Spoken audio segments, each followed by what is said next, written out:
Time for the council to be in session. Mr. Holden wants everybody to know that he was here on time for the first time in the history of the city council. Okay.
Call the roll. Burtsenchick, Fuhrer, Galanter, Goldberg, Hernandez, Holden, Miskowski, Pacheco, Padilla, Ridley Thomas, 4-inch Wax, Walters, Ferraro, 10 members present, and a quorum, Mr. President. Yeah, let me point out that this is a meeting of the City Council for the City of Los Angeles on the 15th day of February 2000. There are 15 council districts in the city. The regular meeting days are Tuesday, Wednesdays, and Fridays. We are currently being viewed by cable subscribers throughout the Los Angeles area on Channel 35. And we're also being monitored by council phone. First order of business. Approval of the minutes. All right, Mr. Hernandez moves, Mr. Holden seconds. There's no objections, unanimous vote. Commendatory resolutions for approval. There's no objections, unanimous vote. Item number 6 on the regular agenda, there's a request from the council office to send this back to the Housing and Community Redevelopment Committee. Is there any objections to that? Item 6.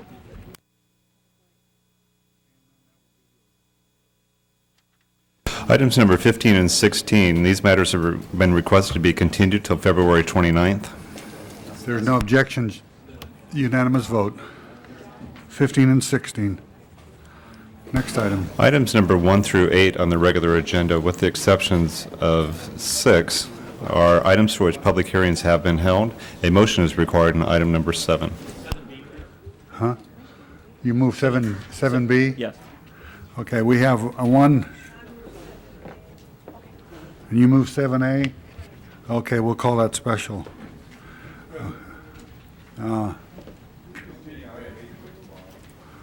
Continue item 8 for what? Continue item 8 one day. Is there any objections to that? Seeing none, that will be the order. All right, we have 1 through 5. Huh? I'd like to make a comment on number 1, please. Okay, we'll call it special. We have 2, 3, 4, and 5.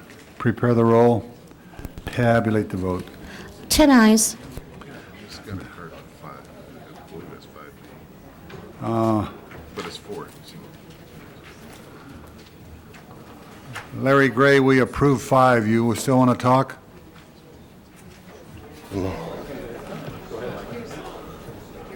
Oh, 7? Okay, then. Well, we haven't taken 7 yet. Yeah, Mr. President, could we be forthwith on 2, 4, and 5? And forthwith on 2, 4, and 5. Why not, what are you ignoring 3 for? Forthwith on 3, too. Okay. The next item, Items number 9 through 38 on the regular agenda are items for which public hearings have not been held. okay. We have somebody that wants to be heard on 31, 35, 36, and 38. Anybody want to be heard on any of the items? Items 9 and 10 are... Yeah, I know. Did you wish to... Yes. Okay, any public hearings closed on all those except those I pointed out. Any specials by council members? Any special by council members? If not, prepare the roll on 11 through 14 and 16 through 30, 32, 33, 34, and 37. Tabulate the vote. 11 eyes. Those are approved forthwith on 33. Well, 9 and 10 are ordinances. We'll hold those on the desk. We are expecting 12 vote. Okay, the next item,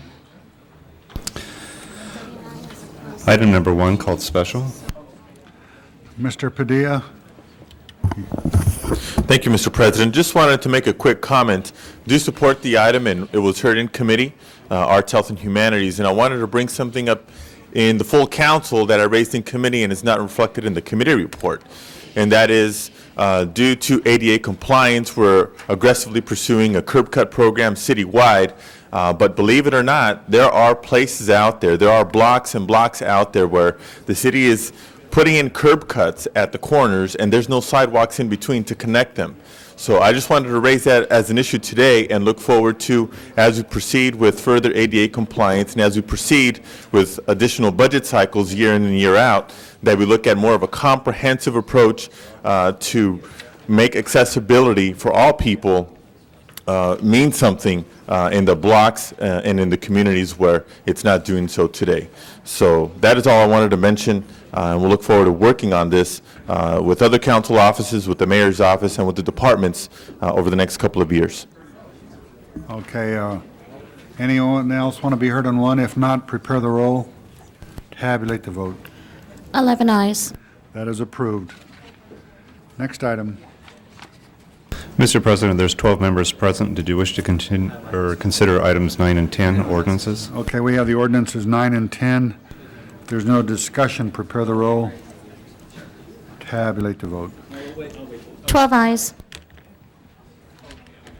Those are approved. Item number 7 called special. All right, we have somebody that wants to be heard on 7. Larry Gray. Larry Gray, did you want to be heard?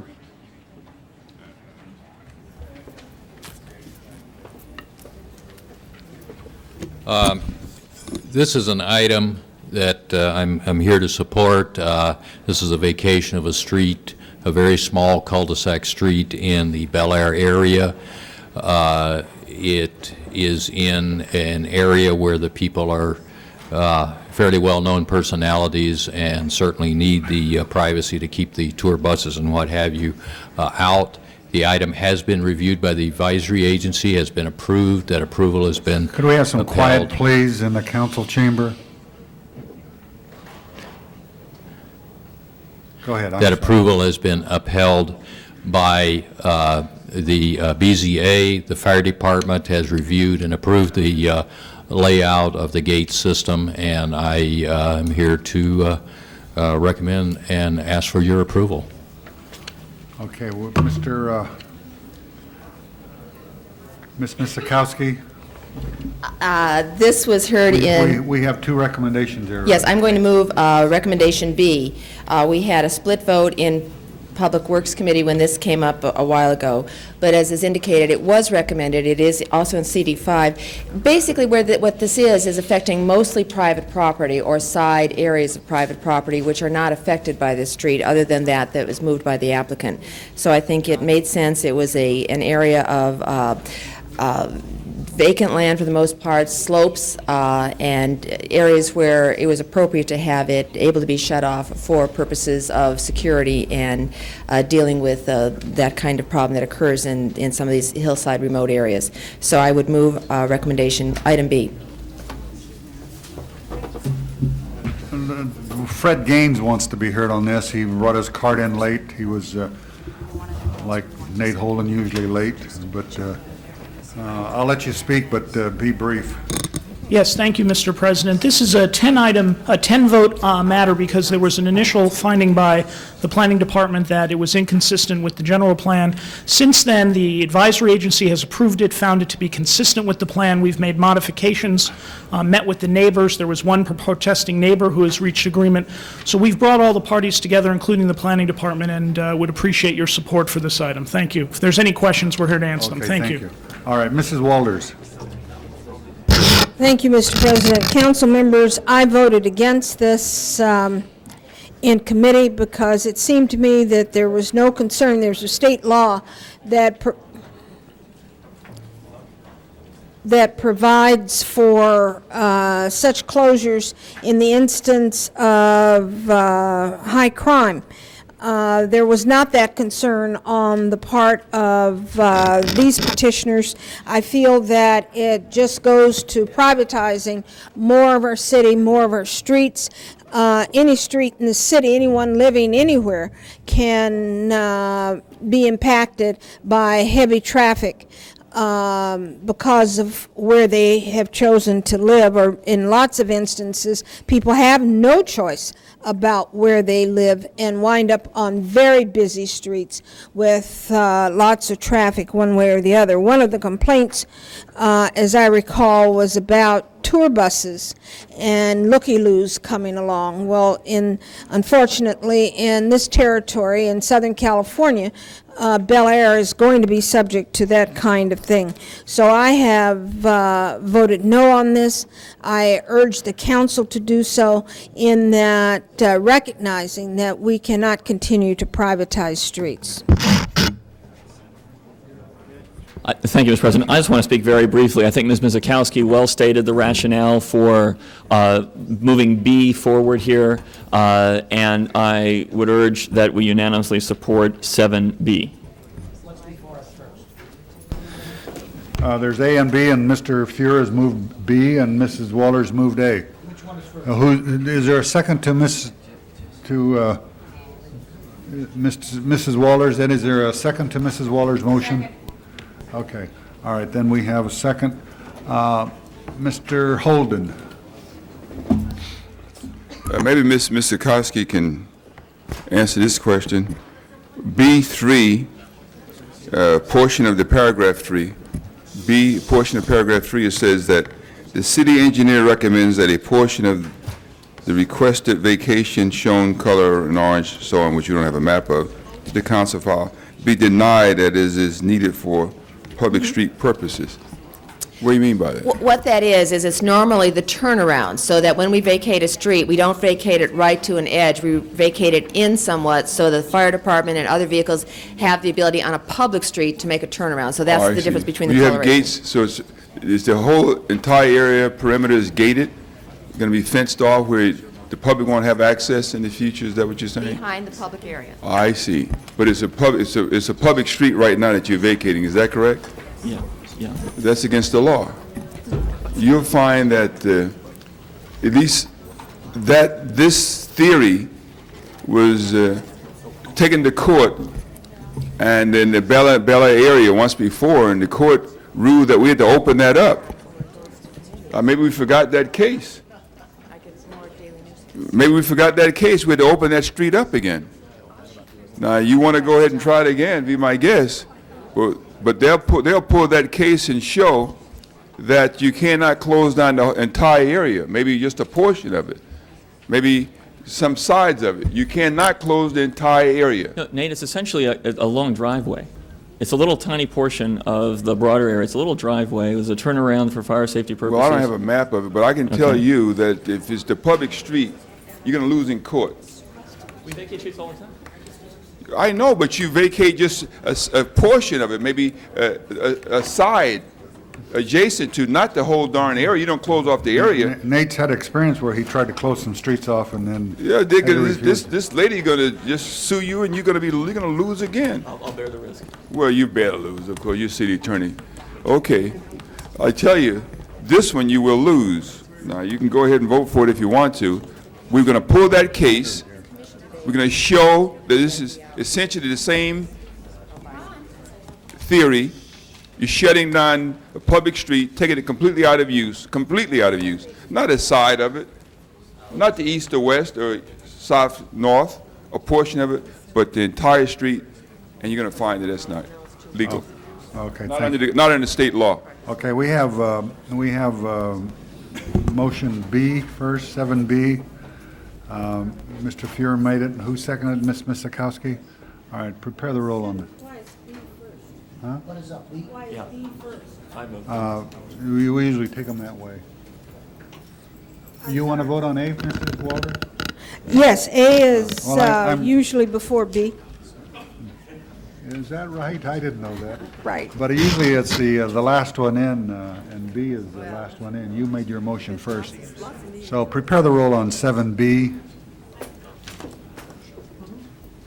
Prepare the roll and tabulate the vote. 13 ayes, 2 noes. That is approved. So we'll send that forthwith. Next item. Item number 31, called special. Leonard Shapiro.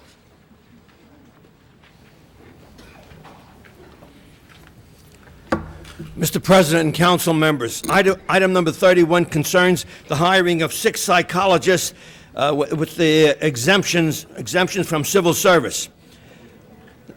Now, my point on this matter is, how are these psychologists going to be used by the police department? In the sheriff's department, we have psychologists and psychiatrists on call for any time any patrol officer runs into a confrontational problem, specifically with mentally disturbed people. Now, are these 6 psychologists who are being added to 4 previous psychologists that you've hired already for a total of 10, are they going to be on call? Where are they going to be on call? Which precinct? Which one of the 18 are you going to have them on call? Is it your intention to have them on call? Are they going to be used to instruct officers how to deal with these mentally disabled cases? Or how are you going to stop these type of confrontations? Too many of these confrontations are being handled by people who don't know anything about handling mentally disturbed people, and the shootings result, people are killed. Now, this has to be stopped, and if the hiring of these 6 psychologists is a step in that direction, then I'm all for it.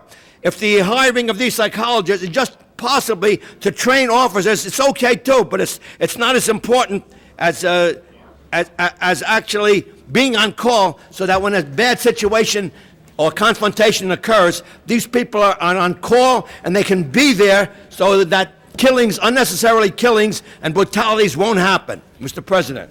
Thank you. Okay, we have public hearings closed on item 31. Any discussion? If not, prepare the roll, tabulate the vote. 15 ayes. That is approved. Next item. Item number 35, called special. All right, Mr. Shapiro.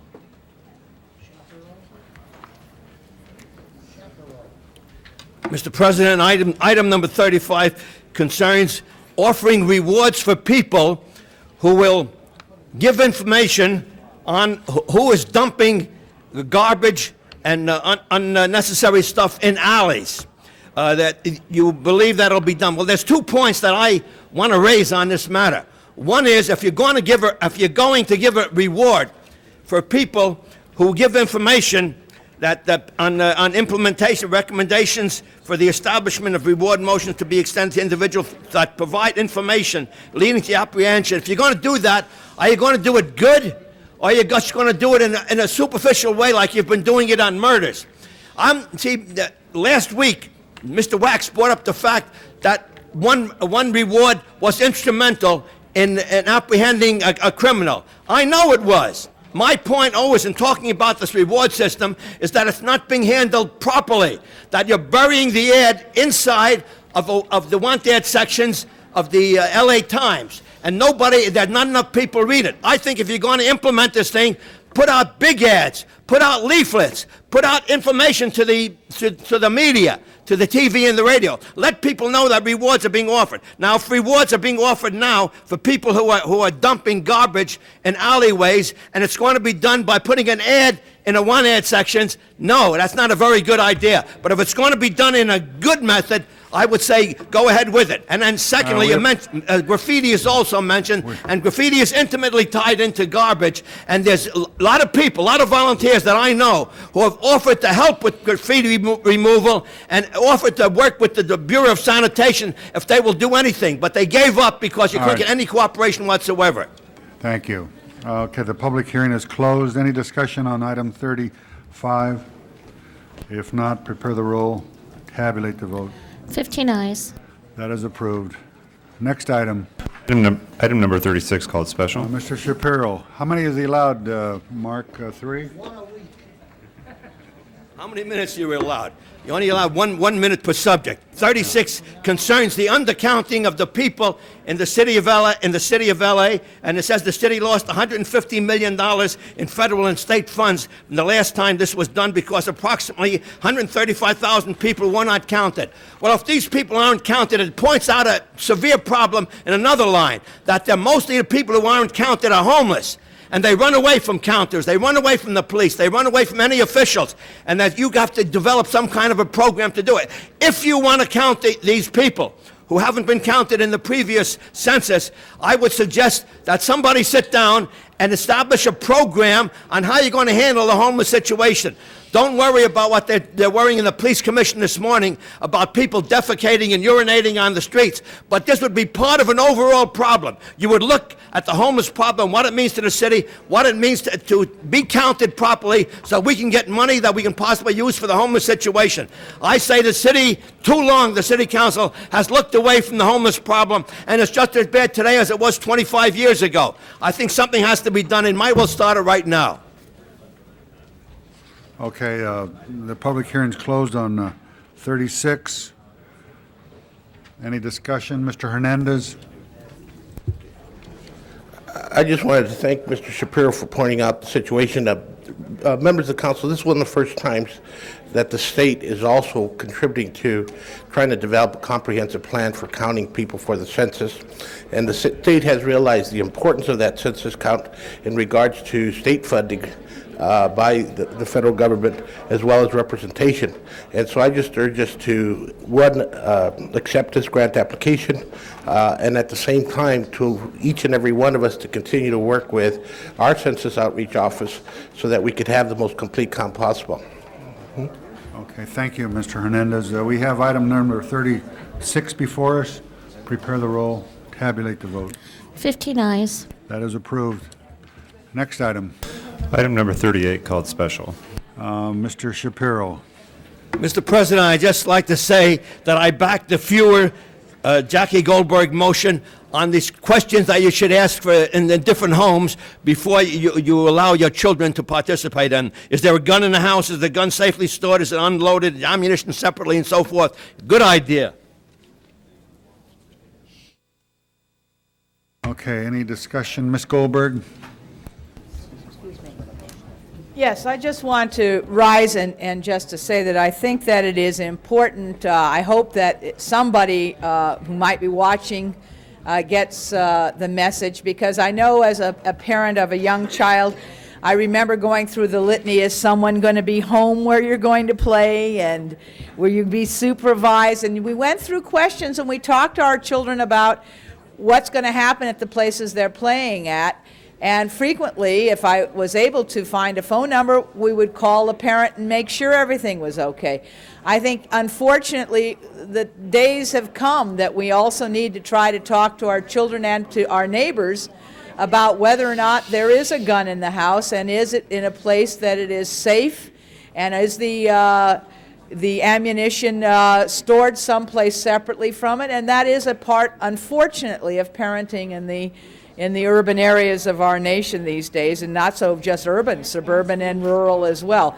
So it's distressing to have to urge people to do this, but I do think that it's an important part of parenting and caring for children to try to make sure that the places they play when they are not at your home are places where precautions have been taken, that accidents that could be fatal don't happen.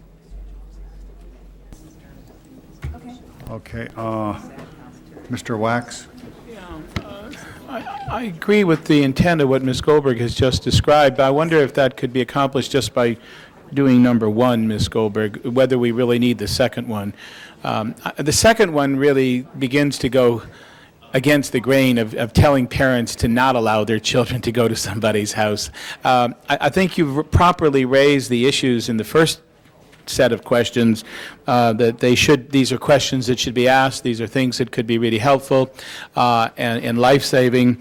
To go to number two, I can't go that far, to sit there and start telling parents to not allow their children to go someplace if something isn't just the way we want it. So either I would like to separate one from two and vote for one and not for two, or just, I think we can accomplish just about the intent of what it is by doing number one alone.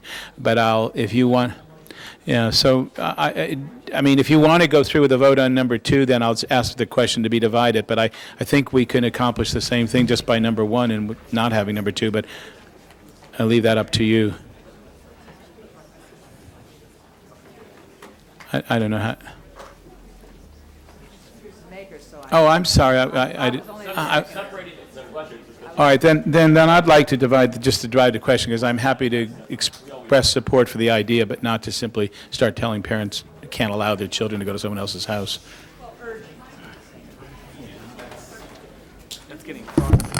I think that Joel has raised the points that I was going to question. I don't have any problem with that. I think it's responsible action on a parent, and they'd be concerned. I just wonder what this is doing here at this time. That's all. I mean, this is really something that could have been accomplished a lot of other ways other than bringing a motion in. But I'm happy to support the first part of it. I don't think that we should try to tell parents what they should do. I think that's should be within their own responsibility.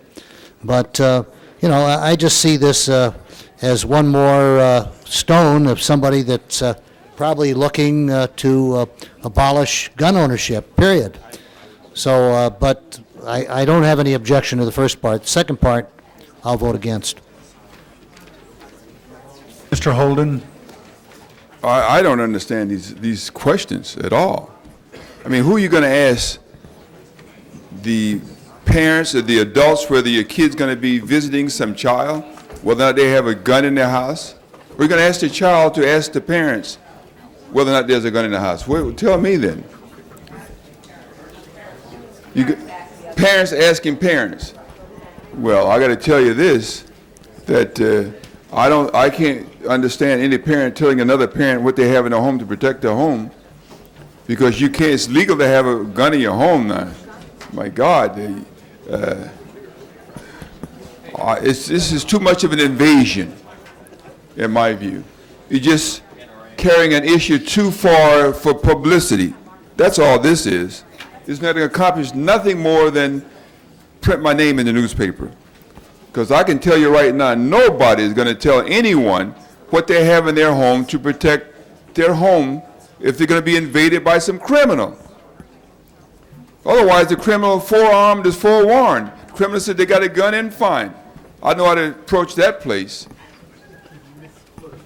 And maybe, you know, some of these neighbors, some of these parents might have their own ideas about how they're going to enter somebody's home. You're just giving up too much information. I just don't think it's going to happen. I think this is nothing more than not worth the paper it's written on. That's just my view. And for that, I'm just not going to endorse it. You're going to find one no vote. That's the reason why, because it accomplished absolutely nothing. There are things we can do about safety of firearms in people's homes. The trigger lock, that's something that we could do. But to have a kid find out or the parent find out who has a gun in their home, the cops know if it's registered. Are we going to print a list of every home that where a gun is there? They have a list, or unless they're there illegally. Why don't we just put a motion in to say that the police department should list every home where there's a gun is kept? Why don't we do that? No, you're not going to do that, because that's accomplished pretty much what you want to accomplish, and they'll get voted down, and just like this should be voted down also. Crazy. Okay, Mr. Pacheco. Mr. President and colleagues, I rise because I was reading this item and I had a very basic question and very basic perspective here. The first question I had was, how do we enforce this resolution? And the second question I had was, is it appropriate to use the council floor to what I perceive to be a public service announcement? I agree with the intent that people should be careful with their children and where they may end up playing or staying over in terms of their safety in regards to guns and guns in other people's homes. But I'm not sure if this is the wisest way of doing this. I'm not sure that we should even be entertaining these types of motions that aren't enforceable from our viewpoint as a city. I think this is a good idea for council members to take on as public projects through their offices, but I have to agree with Councilmember Burnson, who said that I'm not sure if a motion was required for this type of suggestion. I'm not going to support it based on the fact that I think we shouldn't be using the council floor for public service announcements, and we should definitely not be using resolutions for announcements that we cannot enforce. So for those two reasons, I will not support it, albeit I believe the content is a meritorious one. I just don't think we should be using this process to endorse this type of outreach. It should be done through some sort of public project through your office or in coordination with some sort of nonprofit. Ms. Galanter. The first time that I became aware of this issue of the need to think about who your children are visiting was when I read a long interview with a police officer who happened also to be the mother of young children.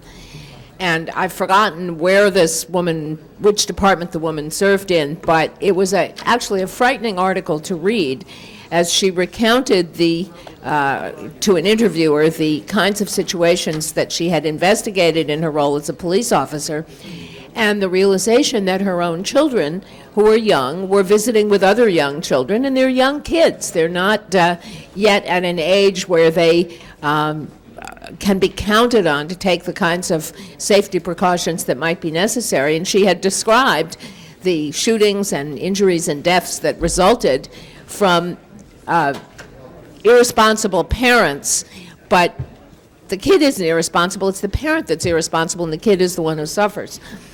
And she described asking these kinds of questions and saying, I won't let my kids go visit anybody unless I know that if there is a gun in the home, the ammunition is nowhere near the gun is locked away, the ammunition is locked away someplace else, and my kid is not going to be subject to the danger of somebody else, caused by somebody else's irresponsibility. So I do think it's a serious issue, and I do think that anything we can do in the nature of a public service is our job. But I also am a little uneasy about urging parents to I think it's important for us to make parents aware of the fact that there are things you can do as a parent to help to ensure that your child is not walking inadvertently into a situation that might be dangerous. Whether there's nothing in this motion that suggests anybody's going to enforce anything on anybody. It's simply calling attention to a problem. So I think that those of you who are raising the argument that we can't enforce it, well, you're right, we can't enforce it. There's nothing to enforce. But I don't think that that makes the issue go away. And if the parents of your children's friends don't want to share information with you that you feel is important, that's important information for a parent to have as well. So I'm not sure how I'm going to vote on this motion, because I think the spirit of the motion is certainly to protect children from hazard. But I'm a little concerned about the fact that I don't think I want to tell parents that these are the questions they have to ask. If they're concerned about their kids' safety around guns, then these are questions that might be helpful to ask. All right, Mr. Savornich. I was prepared to stand up and make an entirely different comment to this council until I looked down on my desk and saw my two kids looking up at me.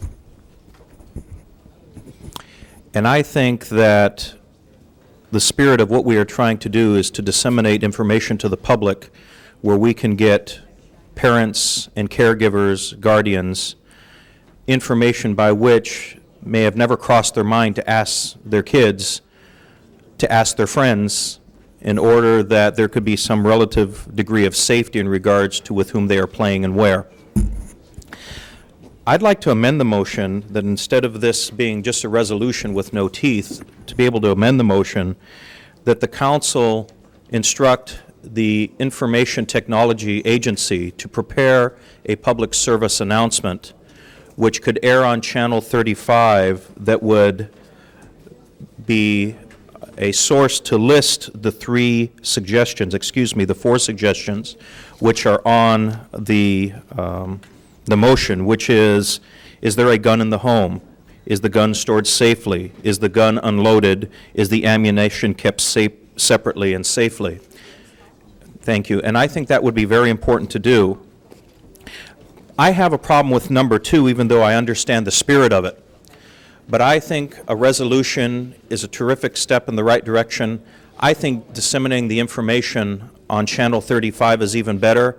And I think even better than that, we can ask the Information Technology Agency to see if they could produce, rather inexpensively, a little flyer like we did for Y2K that we could distribute in cooperation with the school district, that from first grade or second grade or third grade, wherever they think that the grade level that these could be handed out, that this could be a collaborative endeavor with the city and the school district to pass out these brochures. We had hundreds of thousands printed very cheaply for Y2K. We could do the same thing, and I'd like to make that a part of an amending motion also. So, number 1, that we publicize it on Channel 35 asking these 4 questions, and that we instruct ITA to come up with a little brochure in collaboration with the school district to disseminate it to young children in our schools, that they could bring this home to mom and dad to increase the awareness. And I'd like to amend it with those 2 motions. Mr. Fuhrer. Thank you, Mr. President. First, Mr. Savornich, I really appreciate both the content and the spirit of your comments and of the amending provisions, with which I strongly agree. Second, to Mr. Wax and others who have expressed concern about the second moving clause, let's just eliminate that altogether so we can put the emphasis where it belongs, which is on Mr. Savornich's point, the point that was motivating Ms. Goldberg and myself when the motion was introduced in the first place, and that is to raise the consciousness of parents regarding a very, very vital public safety issue that affects their kids. In a world where I think all of us have seen far too many incidents of accidental shootings and other significant problems related to guns in homes. So I not only would accept the amendments offered by Mr. Savornich, would move to excise the provision that was controversial from the standpoint of Mr. Wax and others, and let us be a unified council focusing on the same common goals. Mr. Fuhrer, would you also entertain that ITA report back to the ITGS Committee and Public Safety within 30 days on the 2 amendments? Okay. Is there any, oh, the chair recognizes Councilman Holden. Mr. President, I like the idea you amending out the furthermore be it resolved clause. And I have some concerns with the first resolve clause, it should be amended, that we urge parents to ask the following questions before letting their children play in another's home. If you urge parents to ask the following questions, fine. But you tell them before you let somebody play in someone's home, let that be their decision. And if you were to take that part out, then I can vote for it. That's right. Before letting someone play in someone's home, then you're telling them before you should. I don't like that part. I think parents should be concerned more about what religion is the other kid, whether or not their kid's going to be influenced, or whether or not they're vegetarians. What kind of food are they going to serve over there? You know, or whether or not they have a kind of behavior that's not becoming to the environment in which they are raised. Whether or not they're using drugs, a whole lot of stuff they ask. So I got to tell you that unless that's that part is removed, I still stand by my position. If you want to take it out, fine. I don't want to tell parents what to do, and I'm not going to. Chair recognizes Councilman Ridley Thomas. Previous question on the entire matter, Mr. President. Thank you, Mr. Ridley Thomas. Is there any objection to the previous question? Seeing none, the previous question is so ordered. Let us open up the roll on item number 38 as amended. Tabulate the vote. 14 ayes, 1 no. Okay, forthwith. Next item. Item number 39 is a closed session item. We do have special 1 that is on the desk. Findings need to be made by the city attorney. Madam City Attorney. Yes, thank you, Mr. Chair. This has to do with giving the Police Commission and the Inspector General the resources to provide effective civilian oversight regarding the investigation of the Rampart issues. There is a board of inquiry that is expected to report its findings to the Commission very shortly. The Council and the Mayor must be prepared to immediately provide the Commission with the needed resources, including staff attorneys, investigators, analysts, and other staff support. And therefore, the Council would need to make the findings that the need to act arose after the posting of the agenda and that there's an immediate need to act. Thank you, Madam City Attorney. Is there any objection to having this before us? Okay, the item is before us. Yeah, we're going to take a vote on the findings. Maybe you can explain why I should vote to have it before us, if you don't mind. We've done that before. Why is it After we vote on the findings, Mr. Holden. on the findings? All Yes, right. we have to vote on the findings first. Okay, let us have our first vote on the findings. Mr. Clerk, open up the roll and tabulate the vote. 15 ayes. Okay, the item is now before us.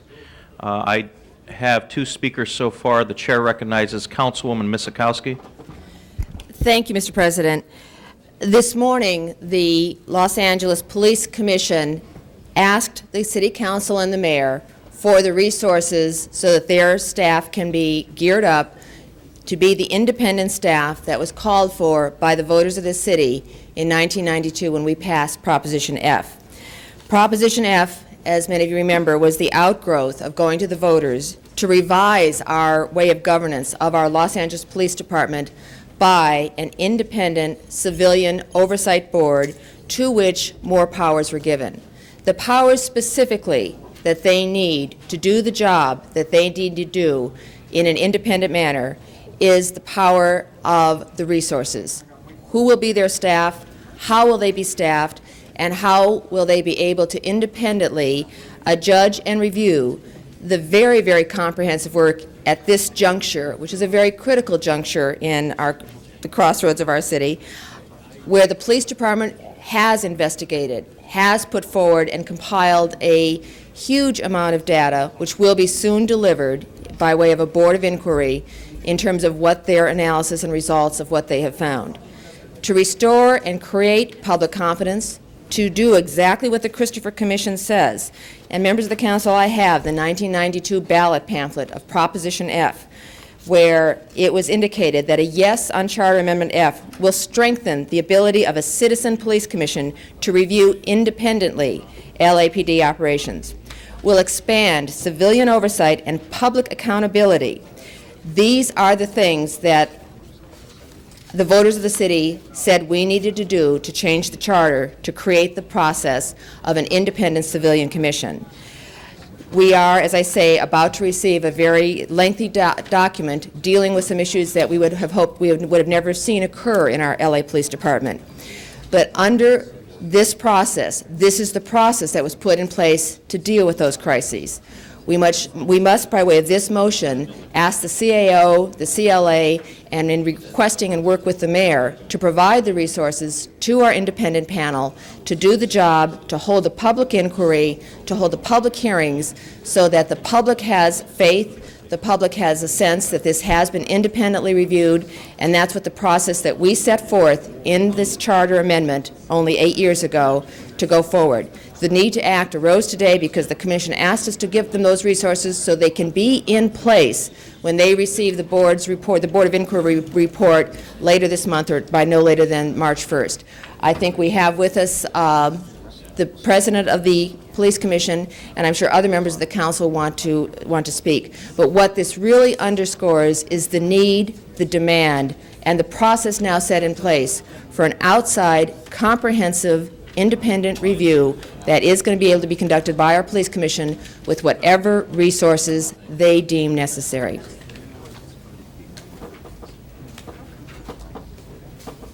Mr. Fuhr.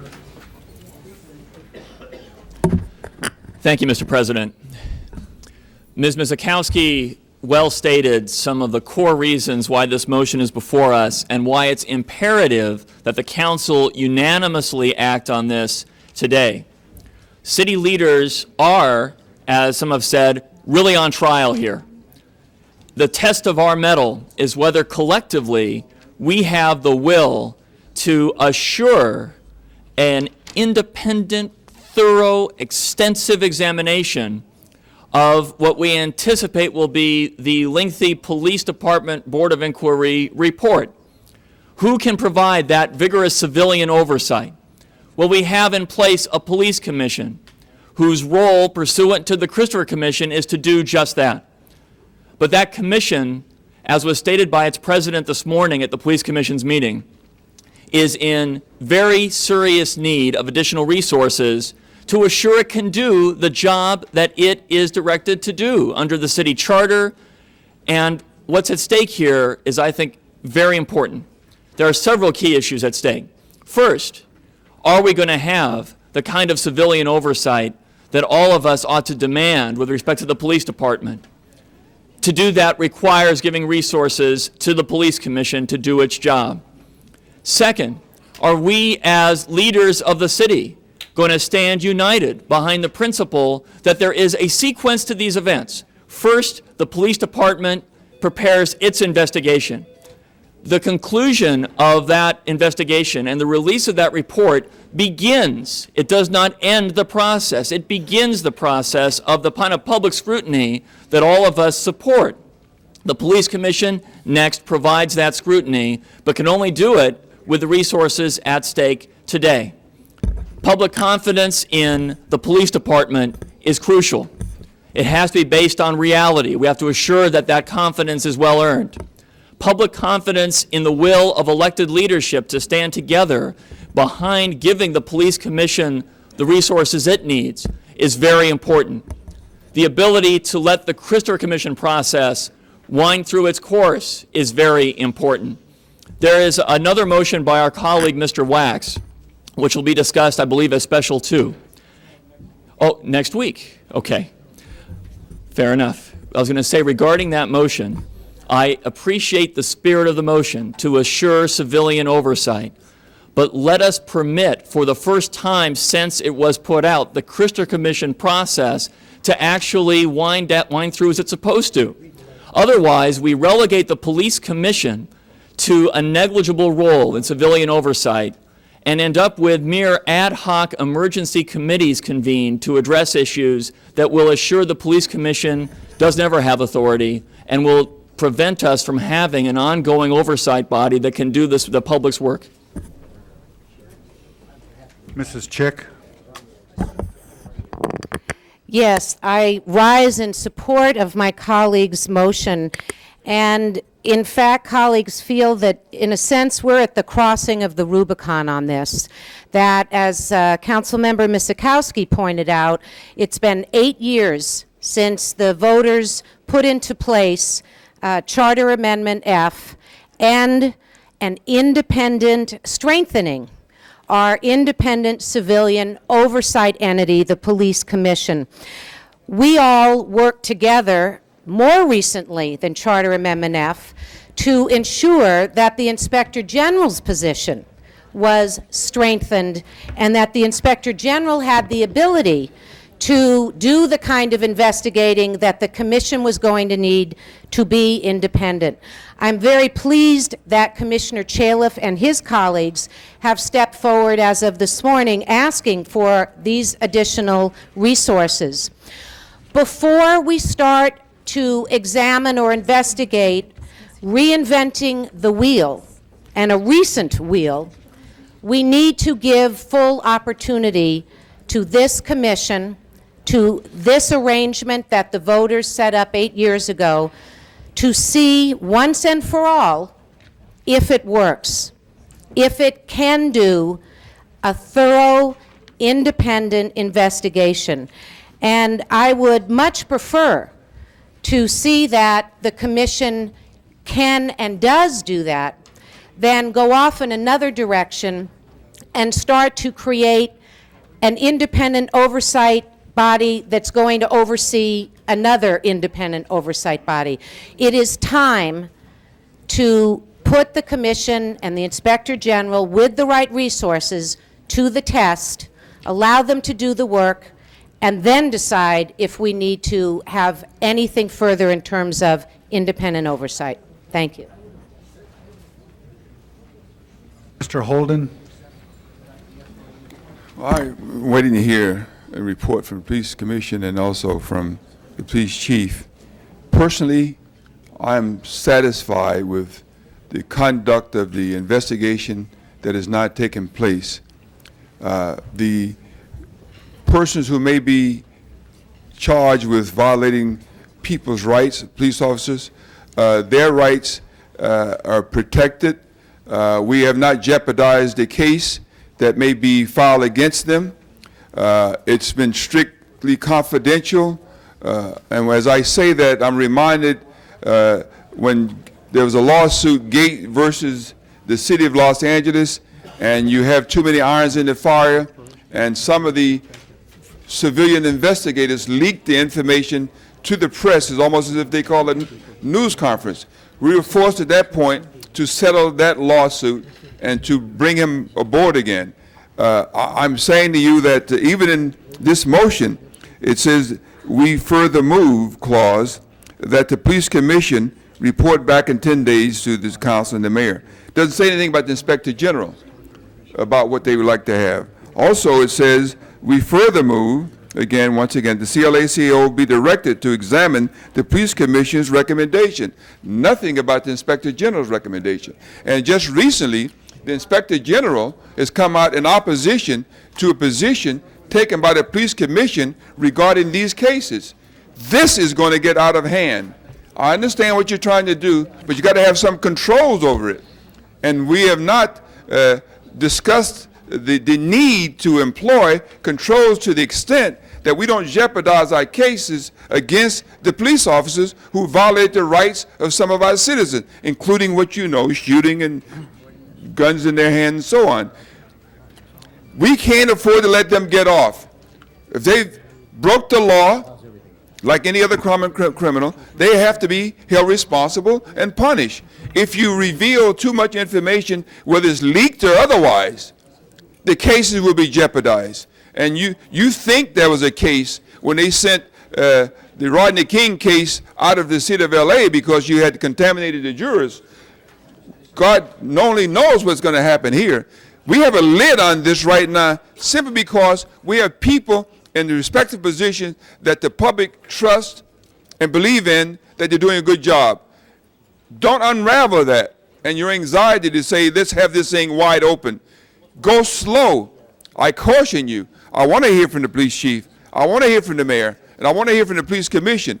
But I am not prepared right now to open up the floodgates and say, this guy's going to do an investigation, that guy's going to do an investigation, and before you know it, they'll be fighting with each other for positions on issues, investigation, and revealing to the press, trying to suggest that their position is right.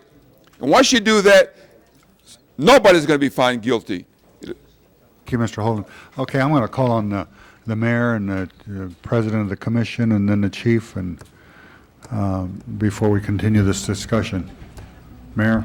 Thank you, President Ferraro, honorable members of the City Council, Chief Parks, Police Commission President Chaliff, fellow Angelenos. Today's resolution by Councilmember Fuhrer and Mizikowski, which I support, is an important step in showing the public that the chief, the city council, and I stand together in support of our police department, and particularly in support of its investigation of the Rampart scandals. The Christopher Commission reforms, as set forth by Councilmember Chick, sets up a civilian oversight committee named the LA Police Commission. And their job is to independently oversee the police department and to also set up an inspector general to be a resource of the police commission in its oversight of the police department. It is important that the commission and the inspector general have sufficient resources to do their job. That is what the council's motion is all about today, and that is why I support it. It is important that we put today's action in the context of the following. First, the vast majority of the men and women of the LAPD are honest and hardworking, people who put their lives on the line every day of the week. Second, Chief Parks is a tough, thorough police officer who does not tolerate the type of activities that went on in Rampart. His professionalism and integrity uncovered the Rampart scandal, and he will leave no stone unturned in the ongoing investigations. Third, the criminals of the Rampart case will be brought to justice, and more importantly, those who have been wrongfully imprisoned will also receive justice. The LAPD and its commission and its chief of police deserve the respect and backing of all of the leaders of Los Angeles and all Angelenos. They have brought us where we are, where we have an incredible safety record the last several years. They put their lives on the line every day. They have scrupulously investigated the Rampart scandals. They're people that deserve our support and our respect, and we owe it to them. Thank you very much. Yes. Mr. President? Thank you. The Police Commission will be receiving the Board of Inquiry report by March 1st, 2000. The Commission has a responsibility to conduct a careful, thorough, and exhaustive review of the Board of Inquiry report. We have been monitoring the Board of Inquiry since the beginning in September of 1999 and have been updated and received regular briefings. It is this Commission's duty, as given to us under the Charter and after the Christopher Commission, to ensure that every effort has been made to fully understand how this could happen, why it happened, and how it can be prevented from happening again. Therefore, the Commission has directed its Executive Director and Inspector General, who has been participating in the review process, to report back to the Commission by next Tuesday, February 22nd, with their recommendations as to the staffing and resources that will be required to enable the commission to undertake such a review. We understand the significance of what is happening and the significance of what our duty is and intend to perform it to its fullest, and believe that we can perform that duty that was envisioned by the voters 8 years ago, and that we will be able to perform the thorough, exhaustive review that is required. Thank you. Chief Parks? Thank you, Mr. President. I would also like to express my personal support of this motion. It is my judgment that this is the intent of Prop F, and that the department, as the chief of police, is given the ability to do his or her job thoroughly, which then allows the police commission in its role to evaluate and review what is produced. We certainly have put a great deal of energy in developing our Board of Inquiry, which would be completed on March 1st or before. We also have made extensive strides in the criminal investigation and the administrative cases against officers. I think it's important to note that every bit of information that you know about this case has been developed by LAPD investigators. It has not come from outside sources or other investigators. It's come from LAPD personnel working daily, attempting to root out the corruption that we have seen. This is going to be a long-term case, and we just ask one thing: the support that allows us to complete our job unhindered and allow us to produce a document and the results of this investigation, and we will then stand on those results.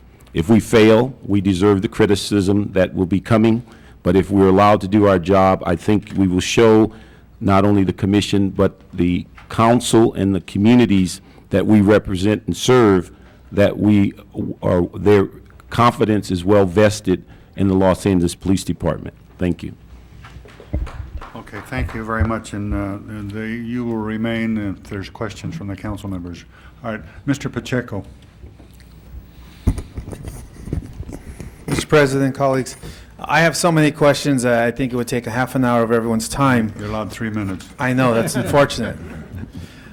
But let's start off with some of the basics. One of the concerns I have, Chief Parks, is that although I do hear loud and clearly that the criminal investigation and all the resulting findings of bad conduct on police officers has been through the police department, there's a perception problem in this area, in that most people, if you talk to the average Joe on the issue, they look at it as this is really the source of a bad cop just trying to weasel out of a heavy sentence. That's the perception.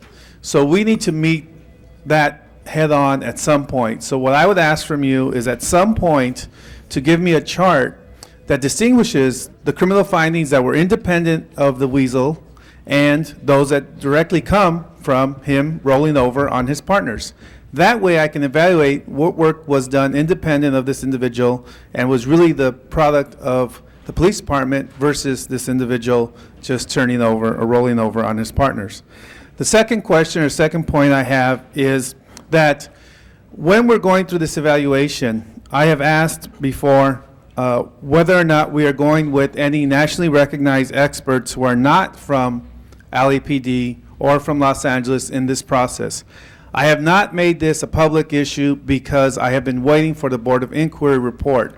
And I think at this point, I only raise it as something for Mr. Shaliff at this point, that in your review of the Board of Inquiry report, I would request that you examine whether or not any nationally recognized expert outside of Los Angeles and outside the Los Angeles Police Department was utilized to develop that report. Because at some point, we're going to need to balance not only what we're doing, but what the public requests, and that's a truly independent review of the police department. At this point, I am in complete support of the police department. I don't want people to be confused. I believe the police department is doing a fine job of trying to do their best out there every day as they do their job. I have not made a determination in terms of the investigation because the report is not here. And the report I have been patiently waiting for, and I believe that March 1 is an adequate date to receive the report. So I don't have any concerns about the timing of everything. I think we're moving along just fine. I think I need to see the Board of Inquiry report. I will have a public debate on that report. I will talk to experts and friends of mine, not only in the DA's office, but throughout the city, and anyone else who will talk to me about the report. So to sum it up, basically, I think we have to deal with the perception that we need to go beyond what we're doing right now, but I'm really going to be patient and wait for the Board of Inquiry report to really give you some guidance as to what I think we need to do. Thank you. Mr. Hernandez. Yeah, I'd like to just basically start by asking Mr. Sheliff if he could address, I guess, Mr. Pacheco's second question. Do you envision, as part of the resources you're going to be receiving, maybe getting some additional assistance from outside sources? We envision using all resources that are necessary. If that includes outside sources, that we will use them. I'm sorry. We envision using all resources that we believe are necessary, and if that includes using outside resources, we will. Okay. Members of the council, I just again want to reiterate, one, I'm in full support of what's been brought before us today. I think that's part of the process we have to go through. There's no question in my mind that when we're dealing with Proposition F and creating this commission, at the time, we weren't envisioning this kind of scandal, but we were envisioning that if it was to happen, there should be a process. And the reality is, I think that the citizens of Los Angeles are still concerned about crime and having the police department serve them. And I think that the chief has the right and the obligation to investigate this issue. And I think that that's what's happening at this time. I think the commission has a role to oversee that investigation and to basically determine whether they feel things have to change. And I think they need the resources in which to do that.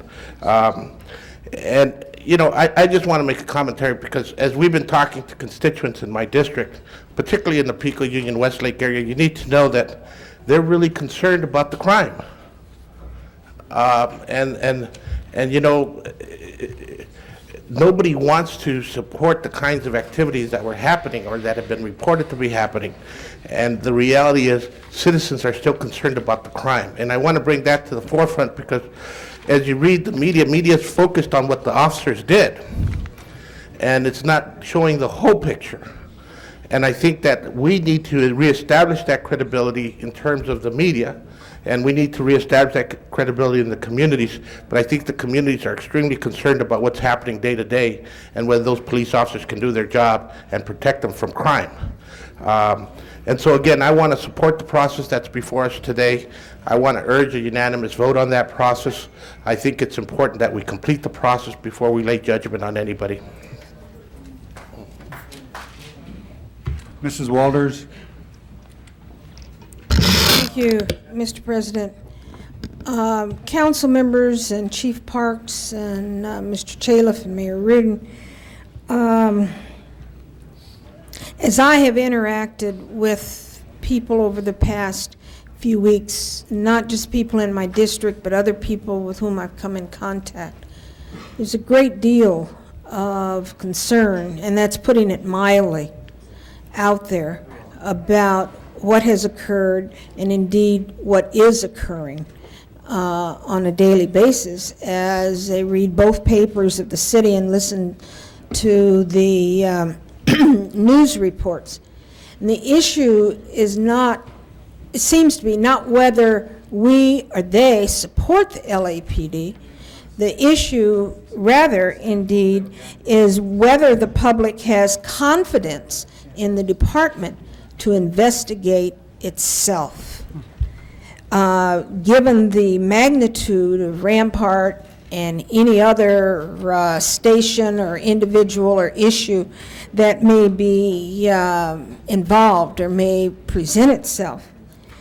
When I looked at the 60 Minutes on Sunday night, and I probably would have missed it had not a relative from the Midwest called and asked me what else is going on out there. People are reacting to these almost serial eruptions of crisis situations that occur with policing.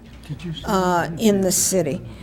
And it seems to me that there's a larger question that still begs for an answer, and that is, given the magnitude of the corruption so revealed, and was revealed, the department has gotten the information, but had it not been for one rogue cop,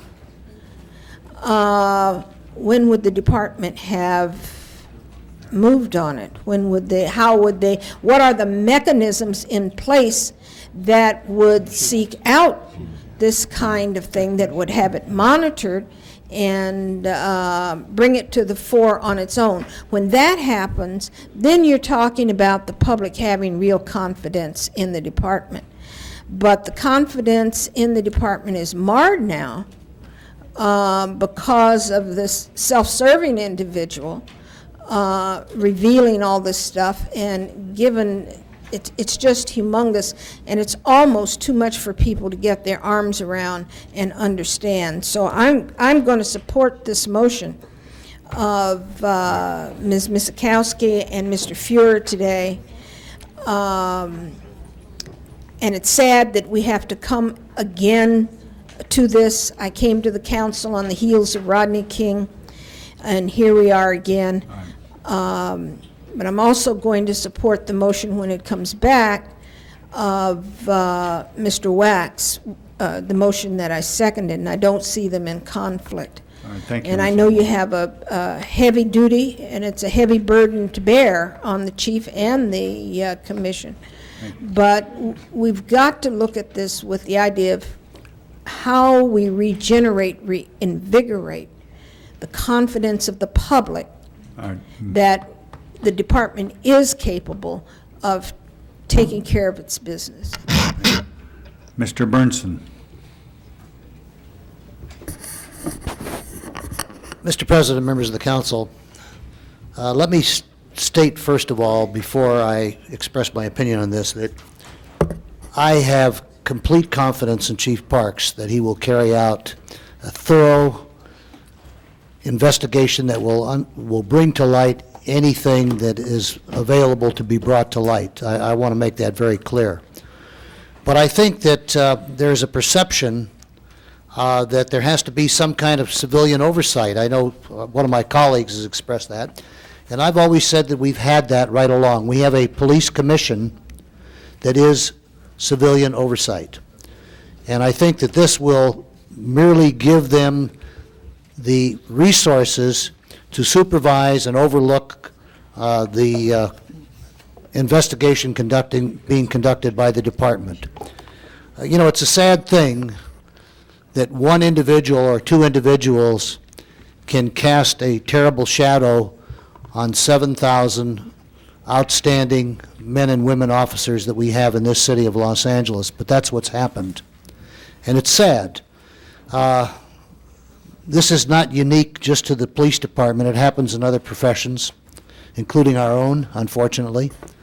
So I think we need to look at this with a little different perspective and not for 1 minute allow anybody to say that the LA Police Department is corrupt.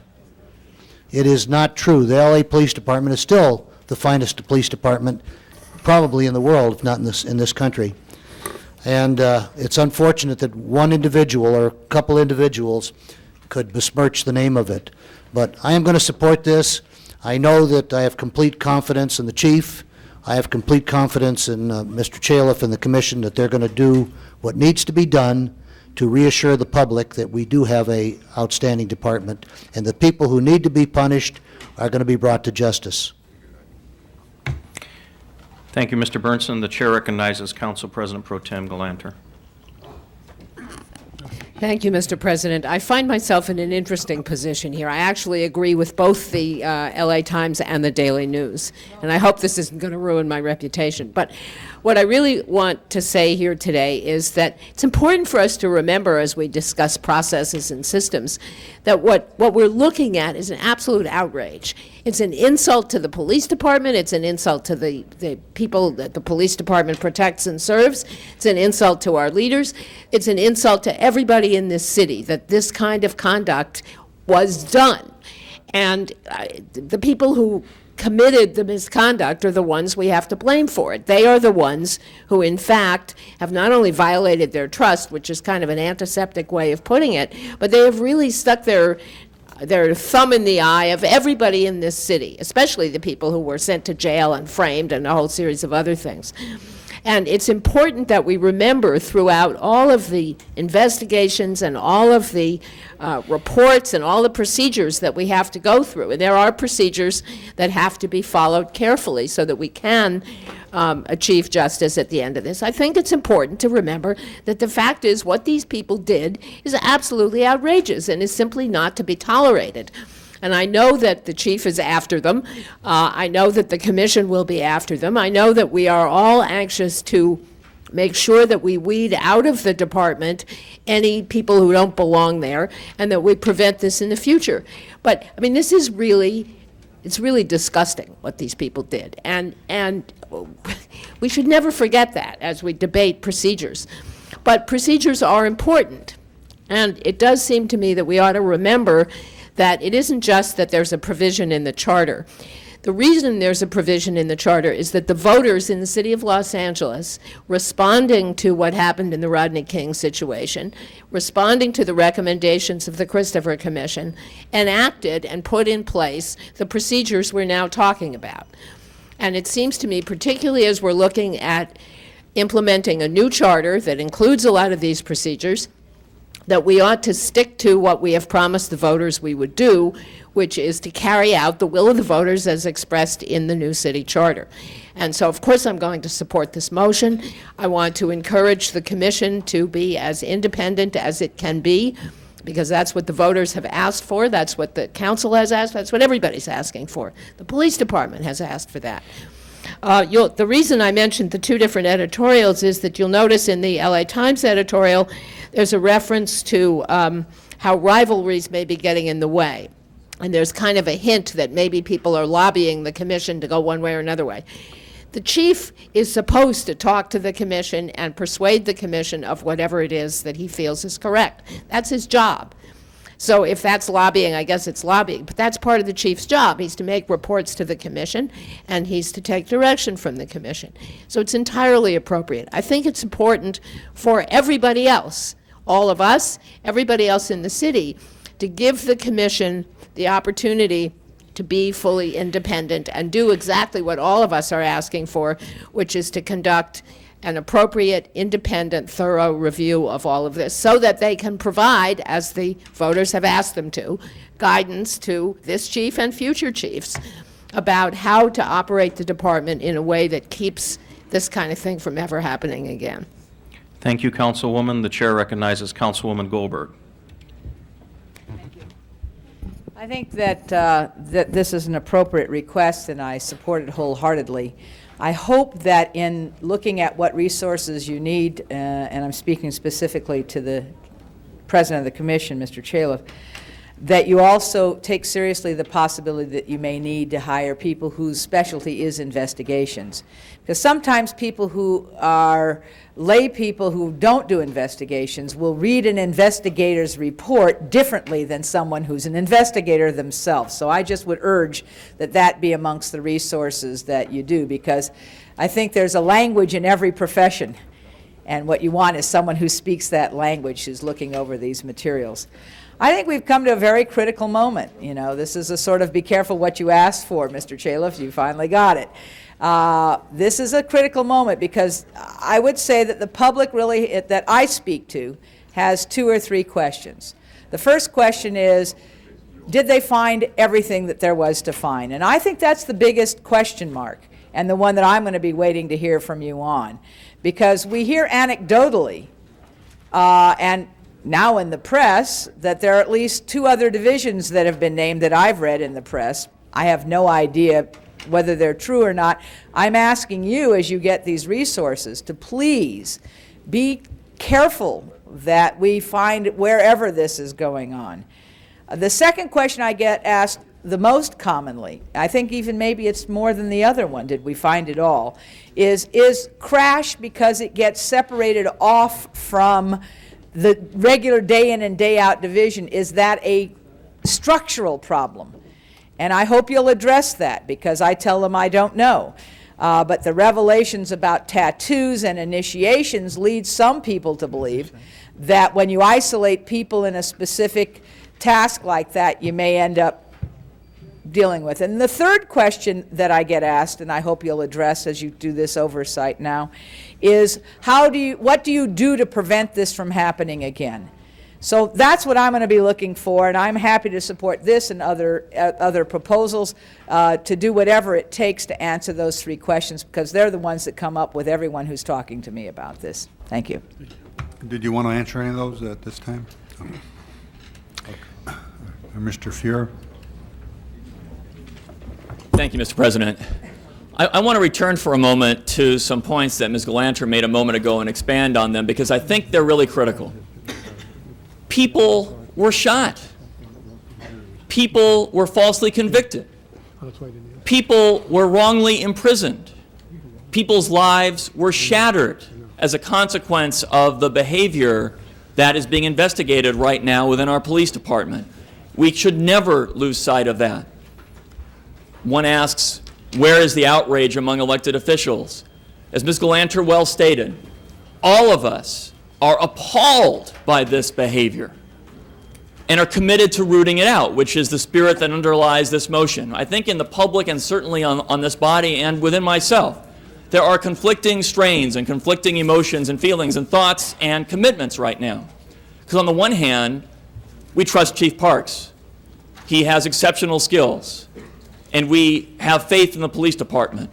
On the other hand, these actions did occur. And it shakes us, I think, to our core to have that trust and yet have it ripped from us by the revelations that have come to light here. We all want a thorough report and expect one from the department. But the thoroughness of that report, which we anticipate, again, opens the door. It doesn't close the door on investigations, examinations, reviews, and oversight. That's for the Police Commission to do, and President Chaleff well stated his determination and his commitment this morning before a Police Commission meeting that Ms. Mizikowski and I were also able to attend, expressing our common support as the chairs of Public Safety and Budget and Finance for the goals. I want to caution us as we look to the motion that will be discussed again next week. This is the right track, what we're embarking on today. I fear that we would permanently undermine the credibility and the authority of a civilian oversight body that is our Police Commission if we were to say that their role is negligible here and in fact it requires someone else to step into their shoes. That would be, I think, a real error, at least until the Commission demonstrates it can't do the job that, frankly, I believe it will be capable of doing with the resources we're committed to providing to it today. And finally, I want to say this. There's been a lot of discussion this morning that I think is accurate about the outrageous behavior of rogue officers. But let us agree that we are here today not merely because of the behavior of one officer here or there, but because I think all of us are cognizant of some systematic problems, some failures on the part of supervisors who turn blind eyes to the problem, some deficiencies that may go up and down the department. We don't know yet. Let the investigation, the examination, the oversight that President Chaleff and his commission are committed to begin, so we can convince the public and, most importantly, convince ourselves as elected leaders that we've rooted out all the causes and assured this will not happen again. Thank you. Mr. Ridley Thomas. Mr. President, members of the council, it seems to me that there are several issues that deserve our attention, some of which we've addressed. Mr. Fuhrer's remarks are to be taken seriously. I wish to offer these insights in connection with them. There are many ways to interpret the Christopher Commission report. Many of us have done that. I recall, and Ms. Mizikowski reminds me, I'm the remaining member who served on the ad hoc committee to review the independent findings. And in that regard, it was always the case that some chose to define and interpret the Christopher Commission findings narrowly, and some were prepared to interpret them more broadly.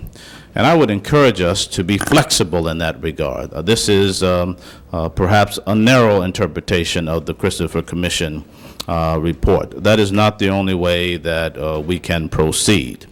Mr. Fuhr and those who share the sentiments that he expressed, I would simply say that it's important to express confidence in the Commission and hope that it can do the job that needs to be done. But always hold out the option to go further should it be warranted. And I think that all members of this council ought to verbalize that as clearly as possible. It is not my view that we should take the position that the police commission in this instance is the be-all and or end-all. If it is determined within a specific time frame, which is yet to be specified, that the results of the investigation have not proceeded to a satisfactory level, we should then be prepared to move this to the next level. Our obligation, it seems to me, is to make sure this matter is taken care of in a responsible, forthright manner. It seems to me further that the commission, following the motion, comes back within approximately 10 days to give a scope of work. But then in that scope of work, I would hope we would have some indication of what the time frame and parameters are with respect to the commission concluding its work, as is the case with the work that the chief and his staff has done with respect to the preliminary, you might say, investigative work that has taken place. It is obvious to me that we should not see what we are doing today as being exhaustive, and we do have to remain open to the possibility that more may need to be done, and some of us see it as our duty to take that posture and to analyze this matter accordingly. I thank you. Ms. Misakowski. Thank you, Mr. President. I think it's very clear to anyone who's here today and those who are watching that this is a great moment of solemnity in this council. We have all 15 members here, we have the mayor here, we have the president of our police commission, and we have our police chief. What we had was an outbreak of lawlessness, and we had an outbreak of lawlessness within the department. We were made aware of that by our own police chief and by their own investigation. They have, and he has in particular, pursued this with all vigor, with all of the integrity that he brings to bear to that moment. But there is no one here who should say today that we are satisfied, and we are satisfied with the result of that. Because the process itself, the very reforms that were created the last time we were at this point of crisis, and the reforms that came about by our review collectively and putting to the voters a process to change the way we do business is now in place. That is the process that we're invoking today, and it's clearly an important road and path that's been created. The chief has done his job. We'll give that report to the commission. The commission, as we are now saying, must be independent. It must be thorough and critical in its analysis of that report. Not necessarily repeating everything, but looking at the very recommendations that will be made as to how we can be assured that it won't happen again. There may be some differences of opinions, but it is that report and that analysis that we are going to await that are taken together. Members of the council, I have here the Christopher Commission report and the committee's ad hoc report which said put this on the ballot. It was those two things together that created the reform we're having today. I am hopeful that in the not too distant future we will have the Board of Inquiry report and the Police Commission investigation on top of that will again form the future judgment, form the future actions of this city, of its police department and its police commission. I appreciate the sentiment that's been expressed here today, and I underscore and understand again, the solemnity of the moment and moving forward with that the voters put together and empowering our police commission to be our independent civilian review panel and have all of the resources it needs to perform its job. Mr. Holden. First of all, before I finish, I'm going to ask you how much money you think you're going to need. And I think you'll get back to us on that, hopefully. But to the police chief, personally, I'm satisfied the way this investigation has been conducted. The public has not been shut out. information has been made known to the public, even information that they don't even want to read, they don't even want to know about. Turns their stomach, as it does mine and yours. But you're the chief police officer here in this city, and I want to commend you for having done a good job. You've kept a lid on what could happen here, potentially explosive. This is many times could be magnified what the Rodney King situation was like. I mean, he was beaten, we know that. Many people here was killed, and their rights, they were falsely in prison. But I'm still concerned about the fact that there are those around this horseshoe who talk about once the report is finished, they're going to share with other people and talk to this person and talk to that person. There's got to be something in that report that's confidential so that it does not jeopardize our right to prosecute the criminals. We have to be able to prosecute them. You've employed some safeguards. Just respond very quickly. To what extent do you think those safeguards are important and should continue to be employed? When you say safeguards, as far In as... terms of revealing information that would jeopardize our case against some police officers who Well, first of all, our primary task force that's handling this case is off campus. They do not work within Parker Center. They have a off-site location. They have a very secure facility, and we put in safeguards in which noting who arrives at that location, documenting the evidence and keeping it under lock and key, and being very careful as to contacts with the press and keeping such things that are important to this case under wraps until we're able to investigate it. We feel very concerned as someone is... Mr. President, would you just hold my time when you give us a report, then I'll give us one final comment. Thank you. Go ahead. We're very concerned at this time that someone has leaked over 2,000 pages of transcript that is, we believe, will eventually harm this investigation, because not only has it identified people for the first time and their awareness that they're suspects, it also has given, limited our strategy on how we might investigate. And then, unfortunately, this weekend, we're out trying to find one of the informants that has been identified in the press that could be jeopardized or in harm. So we had advised many people early on in the investigation that if they got ahead of us and began to put things in the public that were confidential and issues that would be harmful to the case, that we could end up at the end of this not being as successful as we'd like.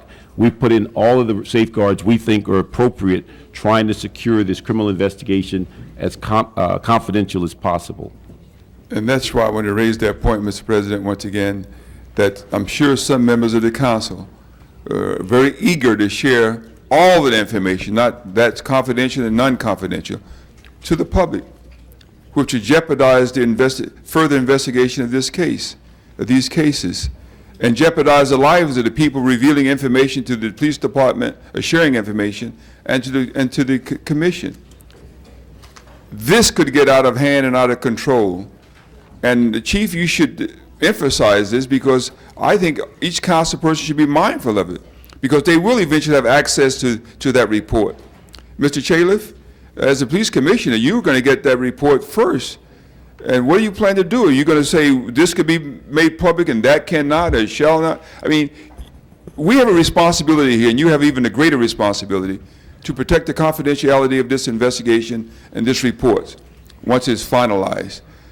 I am concerned about it, and when you read it in the press, you can just play this tape back again and say why we were concerned. And when we lose those cases, then you can further reiterate why we should have been more concerned. We have a responsibility, and we should not shirk our responsibility and our duty to the public. Thank you. Mr. Pacheco. I just wanted to be clear about something for everyone. I agree with Mr. Holden and his assessment that when we're doing the criminal investigations of other officers doing misconduct, I believe those should be done in the most private way that we can do them efficiently so we can get to the root of the problems. My primary concern is the Board of Inquiries and the systems and what we're doing there. And that's why, Mr. Chaliff, I am so set on encouraging you and the Police Commission to look outside of Los Angeles for experts in rooting out police corruption experts in dealing with investigations, people who know how to assess systems in police departments, not only here in Los Angeles, but throughout the nation. So, Mr. Chalif, I want to ask you if you understand where I'm coming from on this, and do you agree that we need to also look at that as an option? I understand where you're coming from, and we're looking at every option. Okay, so I have your assurance that that is an option you'll pursue is someone outside of Los Angeles being a part of this review? We will pursue every option that is available. Okay. Thank you, Mr. Chalif. Thank you.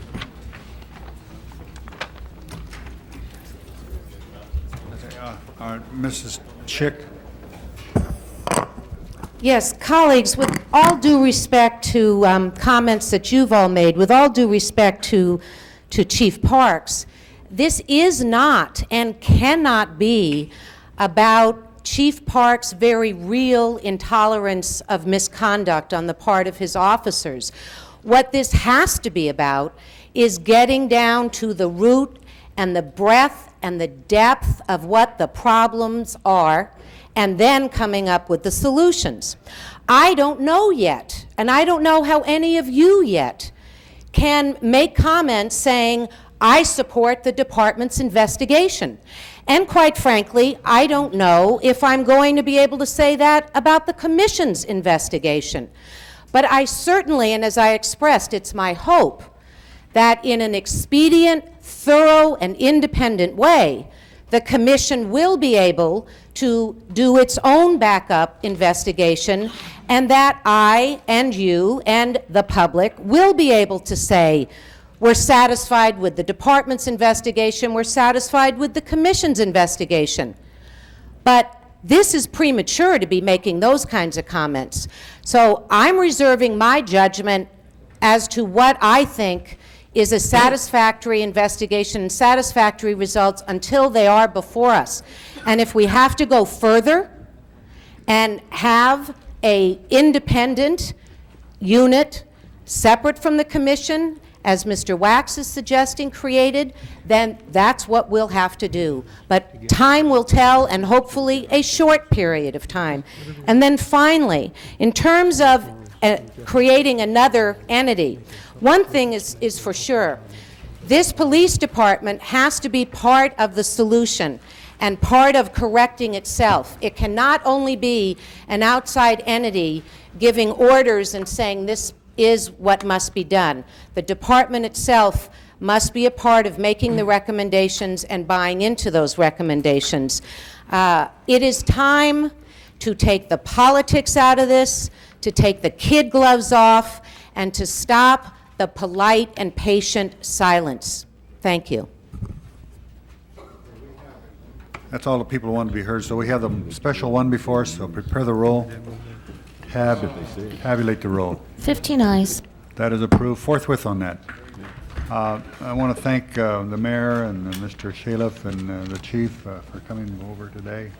And we'll now move with the next item. Item 39 is a closed session item, so now before you is public comment on non-agenda items. Mr. Savorny? Yes, Mr. President, earlier on in the meeting, Mr. Holden had asked that item number 8 be continued one day, and I was wondering whether or not if Mr. Holden's questions have been answered in regards to the item or would still like to have it continued one day. The report just came to us just today, so we need it for one more day to read the report. Okay, then we'll let it stand. Okay, what do we have now? Now's the time for public comment. Okay, we have Candido and Leonard Shapiro. Thank you, Mr. President. What I saw here, I'm very proud of. As a city, our city officials stood together, and I believe that the Rampart issue will be resolved and that the city of Los Angeles will be a better city because of it. Thank you very much. Thank you. Mr. Shapiro?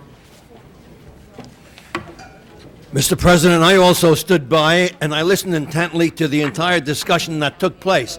And I'm wondering if everybody here understands that Mr. Perez, who is in the heart of this whole discussion, was arrested 15 months ago. 15 months ago. And at that time, of course, he didn't admit he was guilty, but the point where he was arrested for stealing this 8 pounds of cocaine and the investigation started, and people said this and they said that, and time went on and time went on again. Now you have a situation where you have the chief and the mayor and the chief of the police commission, and you have a motion which passed 15-0, and you say now things are going to start to move. They're going to move fast. Well, I don't know if they're going to move fast, because right now one of the biggest problems that you have, with name was not even mentioned, is the activity of the district attorney of this county. The district attorney says there is insufficient evidence to start any prosecutions right now, and he won't explain why. This is the same district attorney who abolished the rollout commission, the rollout problem, where that people from the DA's office would roll out and be present at any time that any shooting took place where the police were involved. And when this happened there, it gave a chance that some outside agency would do a job. But they canceled it, said he didn't have money. With a $1 billion budget, he didn't have money for a few $1 million to keep this thing growing. He stopped because he wanted to stop. And now there's no prosecutions because he doesn't want any prosecutions to take place. I think if the city council takes any stand, they should take a stand and tell the DA that he must get off his rear end. He's got to act on this thing because we consider it a crisis. We consider action has to be taken right now when the city council and the mayor and the chief are doing what they can, and with time that the DA got into this act and started to do something. Mr. President. Thank you, Mr. Shapiro. That closes the public comment period, there being no other cards. And the next item, Mr. Clerk. Motions for posting and referral. Without objection, so ordered. Okay, council members excused from attendance at council meetings. Councilmember Hernandez requests to be excused on Wednesday, March 15th for personal business. This meets policy. Unanimous vote. Councilmember Savornich requests to be excused on Wednesday, February 16th to leave early. This meets policy for personal business. Unanimous vote. Councilmember Goldberg requests to be excused on Wednesday, February 16th for personal business. This meets policy. Unanimous vote. Maybe we could do all of these at once. Now it's time for item 39, which is a closed session item. All right, we're going to go into closed session. Would everybody who is not involved in the closed session please leave the chambers?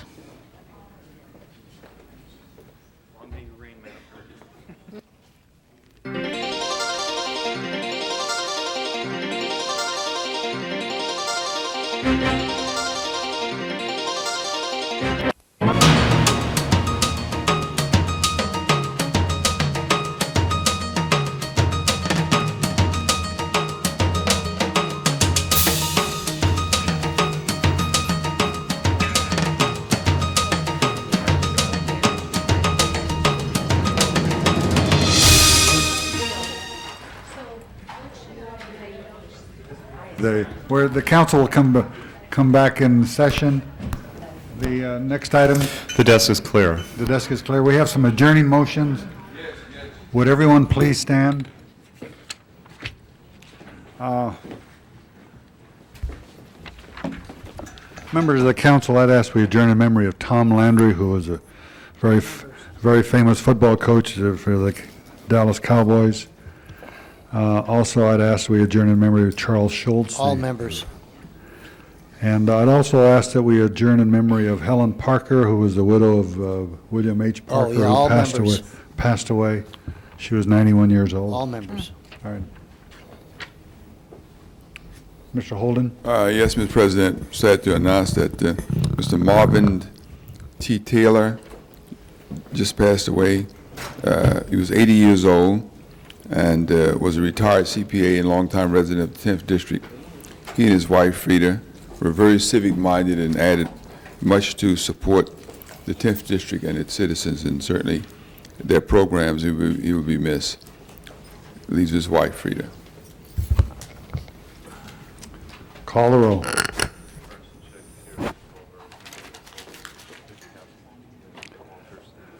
The council is adjourned.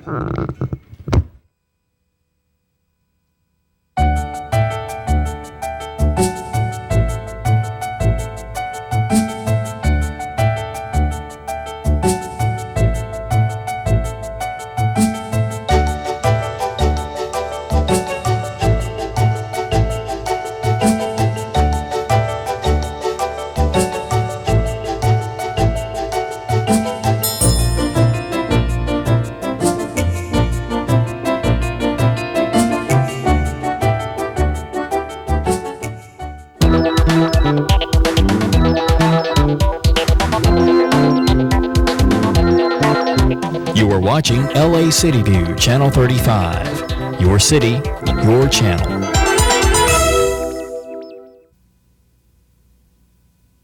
We now join our scheduled program in progress.